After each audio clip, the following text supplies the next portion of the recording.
चलते फिरते उठते बैठते जो 5 ज्ञानेंद्रियां हैं, मन उनको लेकर के भोगों की कल्पना करता रहता है। अगर ऐसा लग जाए, ऐसी मशीन लग जाए, ये दुकान बढ़ जाए, ये ऐसा हो जाए तो इसमें ज़्यादा संपत्ति आएगी, ज़्यादा संपत्ति आएगी, फिर इसकी फैक्ट्री खोल लेंगे, फिर ऐसा कर लेंगे, ये कल्पना। परसों हमने समोसा चटनी पाया था, अगर आज बने तो फिर बहुत स्वाद था, वैसे ही बनाओ। तृष्णा। अगर प्रभु की प्राप्ति की बात हो तो कहीं कोई भी किसी तरह की समस्या तुम्हें परास्त नहीं कर सकती। अगर आप शास्त्र सम्मत चलेंगे तो जितने लोकांतर के सुख हो आपके चरणों में लुटेंगे, जितनी सिद्धियां हो सब आपके सामने हाथ जोड़े खड़ी रहेंगी। ये भगवत मार्ग है, तुम्हें हमारी कसम है। हे शरणागतो, तुम्हें हमारी कसम है, हमारी इस बात पर विश्वास कर लो।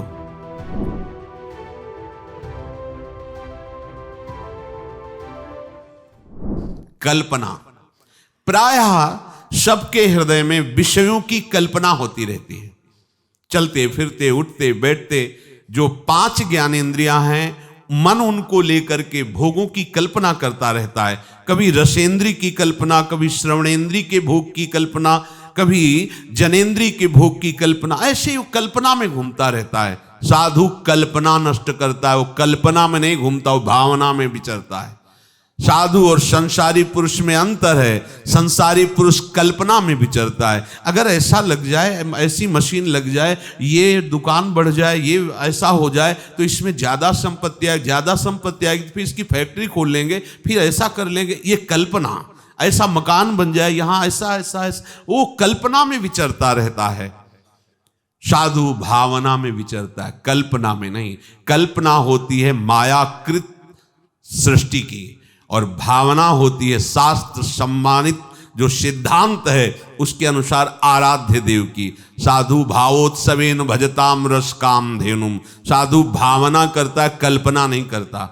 साधु कल्पना को मिटा देता है।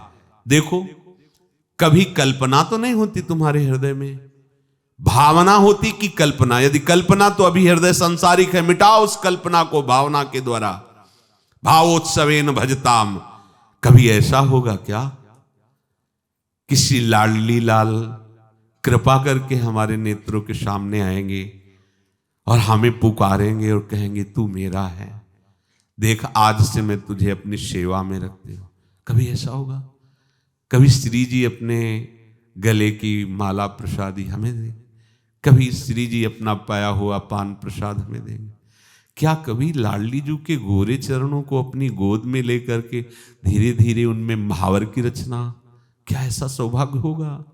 कभी ऐसा सौभाग्य होगा मैं प्रीतम को प्यारी जी से मिलाने के लिए उत्साह युक्त करके जा रही हूं सेवा सामग्री पास है, क्या कभी ऐसा होगा? वृंदावन में हम प्रेम उन्मत्त होकर, शरीर की कोई शुद्ध नहीं, लाडली लाल के प्रेम में विवश होकर, क्या कभी ऐसा होगा? यह है भावना। जो आराध्य देव के प्रति प्रतिपल ऐसा चिंतन हो उसे कहते भावना में, और वही भावना सिद्ध हो जाती है तो क्या सब हट जाता है। वो देखता है यही कर रहा है, वैसे ही सब प्रतिपल सेवा में मगन है। साधु कल्पना मिटाता है। अब आपको देखना है इनमें से कि आप क्या हो, खुद अपने हृदय में देखो। तभी कहते श्रवणेंद्री को मजबूत करो। जब आप अपने हृदय को देखोगे कि सारे दोस्त तो हम में ही हैं, तो अभिमान नहीं रह जाएगा। और अभिमान का गलित होना सारे सद्गुणों को प्रकाशित करना है। दैवी संपदा का बुलावा है, और अभिमान आ गया तो आई हुई दैवी संपदा भी अंतर ध्यान हो जाती है और आसुरी संपदा आ जाती है। साधु एक ही चीज मिटाता है, चाह। अगर चाह बनी हुई कुछ भी प्रभु के सिवा, तो ये साधुता का कलंक है। कोई भी चाह नहीं। चाह मिटी, चिंता मिटी, मनुआ बेपरवाह। जाही न चाही कबहु कछु न चाही, ये हमारी सिद्धि है। परमार्थ के पथिक की ये सिद्धि है, न चाही। और यहां गुरु न चाही, सिद्धांत न चाही, प्रभु न चाही, पर ये चाही। कैसे? कैसे परमार्थ के पति को, चाहे कोई भी हो, शास्त्र प्रमाणित तुम्हारा हृदय होना चाहिए। नहीं तो बनाओ, आए हो परमार्थ मार्ग में। परमार्थ का पथिक चाह मिटाता है, चाह। अगर कोई भी चाह प्रभु के सिवा है, परमार्थ के पथिक को आगे नहीं बढ़ने देगी। मान लीजिए बात। तृष्णा, भोगे हुए विषय को पुनः भोगने की इच्छा का नाम तृष्णा है। वो चाहे किसी भी इंद्री का विषय हो। परसों हमने समोसा चटनी पाया था, अगर आज बने तो फिर बहुत स्वाद था, वैसे ही बनाओ। तृष्णा, सुने हुए, देखे हुए, सूंघे हुए स्पर्श सुख, रसेंद्री सुख, कोई भी भोगे हुए विषय को पुनः भोगने की इच्छा का नाम तृष्णा है। सुनो इसे, मनन करो, इसे उतारो। जब तुम्हारे अंदर मांग हो तो देखो, तृष्णा की मांग तो नहीं है ये। कभी भी जीवन में कभी भी जो भोगे हो उसके संस्कार हैं, अनंत जन्मों के संस्कार हैं। उन्हीं को भस्म करने के लिए तो परमार्थ के पथिक बने हो। जो दुर्वासना मम सदा परिकर्षयंती, उसी को भस्म करने के लिए तो साधना कर रहे हो। और काहे की? कभी भी ये तृप्त नहीं होती, चाहे जितना खा जाए कभी नहीं तृप्त होती। योग वासिष्ठ में बहुत इसका वर्णन है कि उपासक इस तृष्णा रूपी डाइन से बच जाए, ये कभी आघाती नहीं। भोगते रहो, भोगते रहो। एक ही भोग नहीं, जो भी भोग इंद्रियों के हैं उनको पुनः भोगने की इच्छा का नाम तृष्णा है। कलह, आपस में किसी भी तरह का बैर विरोध तभी होता है जब दूसरे से हमारी मांग होती है अनुकूलता की। ये कलह शब्द वहीं प्रकट होता है जब सामने वाले से मांग होती है अनुकूलता की, और जब हम अपने कर्तव्य का पालन करते हुए उसके अनुकूल के रहने की बात करेंगे तो कलह शब्द है ही नहीं। धर्म से हमारा क्या कर्तव्य सामने वाले के प्रति, इसका पालन करोगे, कभी कलह नहीं हो सकती। कलह तभी होती है जब सामने वाले से अपनी अनुकूलता की मांग होती है, तभी कलह प्रकट हो जाती है। चाहे वो कोई घर का हो, पड़ोसी हो, देश का हो, विदेशी हो, कोई भी हो, तभी कलह होगी जब सामने वाले से अपनी अनुकूलता की मांग होगी। यदि अपने धर्म से अपने कर्तव्य का पालन सामने वाले के प्रति करें तो कभी कलह नहीं हो सकता, कहीं भी कलह नहीं हो सकता। साधु कलह को नष्ट करता है, साधु कलह युक्त नहीं होता, कलह का नाश करता है। लक्ष्य क्या है? केवल रसेंद्री की तृप्ति के लिए, केवल पांच भौतिक शरीर के आराम सुख के लिए ये मार्ग नहीं है। ये मार्ग तो इसी बात के मिटाने के लिए है, इसी बात के मिटाने के लिए। पर समझ कहां आती? समझ है ही नहीं। अगर प्रभु की प्राप्ति की बात हो तो कहीं कोई भी किसी तरह की समस्या तुम्हें परास्त नहीं कर सकती। प्रभु सामने है ही नहीं, तुम्हारे लक्ष्य में ही नहीं है, तभी तुमको ये विषय अनुकूलता दिखाई देती है, तभी तुमको ये संसार सत्य लग रहा है। भूल मत करो, बहुत बड़ी भूल है। आशा भोगों की, जीने की, सुख की, मान की, प्रतिष्ठा की, साधु इसे नष्ट करता है, सजाता नहीं है। जब हमारी चाह ही नहीं है इस बात की, तो इसके विपरीत मुझे कुछ मिले तो दुख भी नहीं होगा, क्योंकि हमारी इसकी चाह ही नहीं थी। अगर है भी तो इसे मिटाना है, ये आशा हृदय में नहीं रहनी चाहिए। ना तो जीने की, ना तो किसी भोग सुख की, ना तो मान प्रतिष्ठा की। आशा ही परमम दुखम, नैराश्यम परमम सुखम। इस मार्ग का उपासक आशा को नष्ट करके नैराश्य में बदल देता है। उदासीनति रही गुसाई। कहां समझ में आता है? क्या सुना है?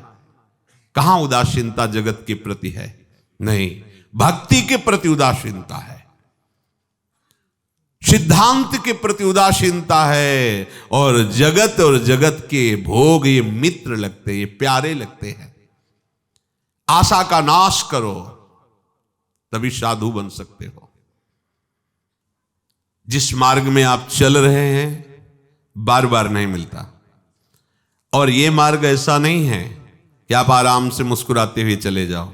नहीं, यहां बड़े बड़े चोर लगे हुए हैं, ठग लगे हुए हैं, फुसला के बहाने से आपकी सारी अध्यात्म शक्ति को लूटने के लिए वो तैयार है।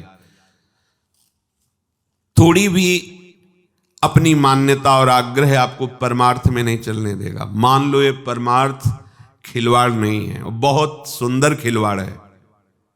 दोनों बातें, जिसने मनमानी आचरण छोड़ दिया, गुरु वचनों पर चलने लगा, उसके लिए खिलवाड़ है परम पद। और जो मनमानी चलता है वो कभी भी इस पर्वत को लांघ नहीं सकता। नाना प्रकार की वासनाओं का इतना बड़ा पर्वत है, आप लांघ तेति दुर्गम शैल विशाला नहीं पार कर सकते।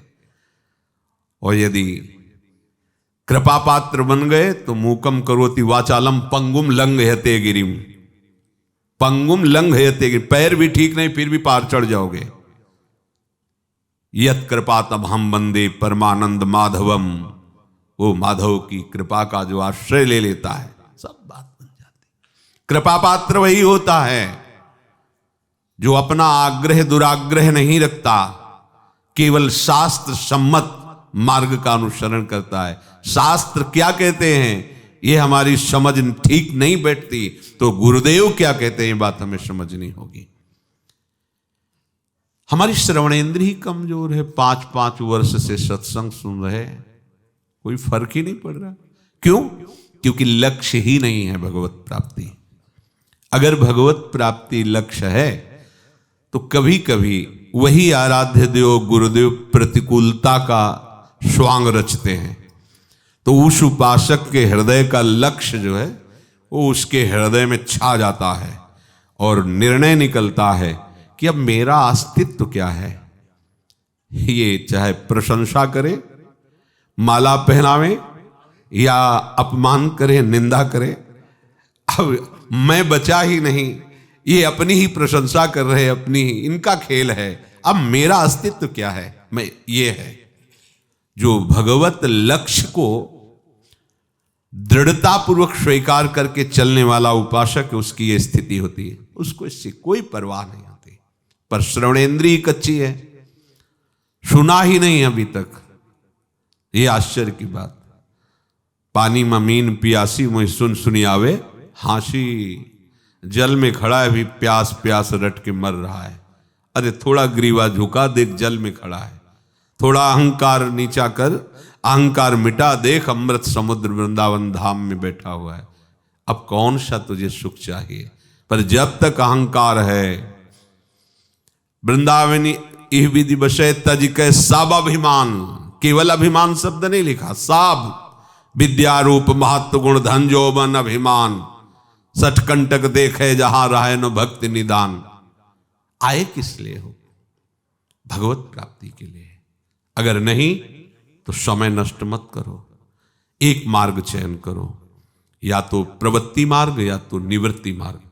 निवृत्ति मार्ग तुम्हें अगर केवल इसलिए लग रहा है कि खान पान विश्राम और सुविधा, तो भूल मत करना, बहुत ही आपको भ्रम में फंसना पड़ेगा। मेहनत करो, अन्य जीवों को सुख पहुंचाने की चेष्टा करो, नाम जप करो, स्वयं खाओ, दूसरों को खवाओ, प्रवृत्ति मार्ग। और घोर शासन युक्त रखकर अपनी इंद्रियों को अपने आराध्य देव के अनुकूल आचरण करते हुए पूरा जीवन व्यतीत कर दो, निवृत्ति मार्ग। बीच में मत रहो। सेवक जी उनको मजरेडो कहते हैं, मजरेडो, ऐसे न वैसे रहे मजरेडो। ये बीच के लोग हैं, ये न घर के होते हैं न घाट के होते हैं, इसलिए बहुत सावधान। हर उपासक अपने लक्ष्य को प्रतिपल सामने रखे। जो लक्ष्य को सामने रखता है उसकी कोई शर्त नहीं होती, वो बिना शर्त का बिका हुआ होता है। ये जितने शर्त वाले हैं ये सब अपने मन में बिके हुए हैं, ये मन के अधीन है, न गुरु के न शास्त्र के। बहुत सावधान। अगर आप शास्त्र सम्मत चलेंगे तो जितने लोकांतर के सुख हो आपके चरणों में लुटेंगे, जितनी सिद्धियां हो सब आपके सामने हाथ जोड़े खड़ी रहेंगी। ये भगवत मार्ग है। इसके लिए थोड़ी आपको भगवत मार्ग का प्रयोग करना है, ये तो बाधा रूप से आपको घेर लेंगी। इसके लिए हमें आराधना थोड़ी करनी है, ये हमारा लक्ष्य थोड़ी है। सही पूछो तो लक्ष्य को ढकने के लिए आपको घेर लेंगी। और आप प्रभु के दास हैं, अनंत ऐश्वर्यशाली प्रभु आपके स्वामी हैं, तो मृत्यु लोक का ऐश्वर्य क्या चीज है? अरे ब्रह्मा का भी परमेष्ठी पद बहुत हल्का लगता है। जो हरिदास है ब्रह्मा का भी पद बहुत हल्का लगता है। इन भोगों के लिए वो आराधना का प्रयोग करे, साधु वेश का प्रयोग करे, अपने शास्त्र ज्ञान का प्रयोग करे। ये तो बहुत ही बड़ा ज्ञान है, मान रहा है अपने को ज्ञानी। इसलिए सावधान। यही परलोक सकल सुख पावत, मेरी सो भैया कृष्ण गुण संचो। आचार्य चरण को शपथ देने की क्या जरूरत थी? विचार करके देखिए। तुम्हें हमारी कसम है, हे शरणागतो, तुम्हें हमारी कसम है, हमारी इस बात पर विश्वास कर लो। क्योंकि जानते हैं पाए जान जगत में सब जन कपटी कुटिल कलयुगी टंचु। ये सब कलयुगी जीव कलयुग के द्वारा मलिन किए हृदय वाले, कपट छल वाले हैं, संशय वाले हैं।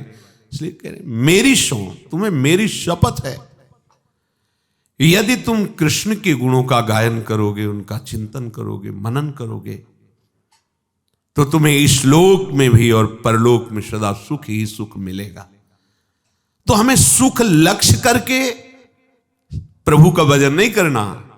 लक्ष्य भजन है, ये अपने आप आपको पीछे पीछे डोलते नजर आएंगे। सावधान। ये श्रवण मनन में बैठा लो। आपकी श्रवणेंद्री बलवान होनी चाहिए। श्रवण से ही शरणागति होती है और श्रवण से ही शरणागति की पूर्ति भी होती है। यही प्रारंभ है और यही विश्राम है। आपका श्रवण ही कमजोर है, तभी आपका परमार्थ संबंधी स्वेच्छाचार नष्ट नहीं होता। यदि श्रोत्रिय आप बन जाएं तो ब्रह्मनिष्ठ होने का मार्ग मिल जाएगा, पर श्रोत्रिय ही नहीं हो पाते। तुम्हारे श्रवण कमजोर हैं। यदि श्रवण ऐसे हो जाए जिनके श्रवण समुद्र समाना, कथा तुम्हारी सुभग सरिनाना, और भरे ही निरंतर पर हो ही न पूरे। रात दिन भगवत नाम, भगवत चर्चा, भगवत चरित्र, भगवत सिद्धांत सुन रहे, पर श्रवणेंद्री कभी ये कि अब हो गया बस, अब क्या सुनना, ऐसा नहीं। समुद्र में जैसे कई नाम रूप वाली नदियां मिलती हैं जाकर, पर समुद्र अपनी मर्यादा में रहता है, कभी उफान नहीं करता। ऐसे प्रेमी की श्रवणेंद्री समुद्र है और ये भगवत चर्चा कई तरह की नदियां हैं। कभी प्रभु की रूप माधुरी की चर्चा, कभी गुण माधुरी की, कभी लीला माधुरी की, कभी ऐश्वर्य की, कभी महामहिम प्रताप की चर्चा, कभी सिद्धांत की चर्चा। ये विविध प्रकार की नदियां श्रवणेंद्री रूपी समुद्र में जाती हैं, पर उपासक को ऐसा नहीं होता कि ये बात तो बहुत बार सुन लिया, अब क्या। वो उपासक ही नहीं है।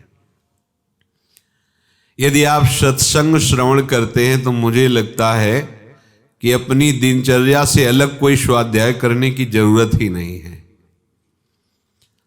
जैसे गाय खाती है घास और भूस, पर वो परिवर्तित करके महामहिम दुग्ध के रूप में तुम्हें देती है, ऐसे बड़ी कठिन तपस्या, बड़ी साधनाएं करके महापुरुषों ने शास्त्र का अनुभव किया और वो अमृत में दुग्ध तुम्हें श्रवणेंद्रिय से पान करा रहे हैं।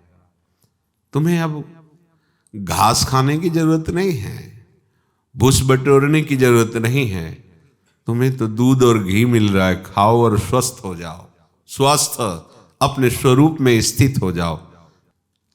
जो शब्द सुने उसे अपने में देखें कि है कि नहीं है।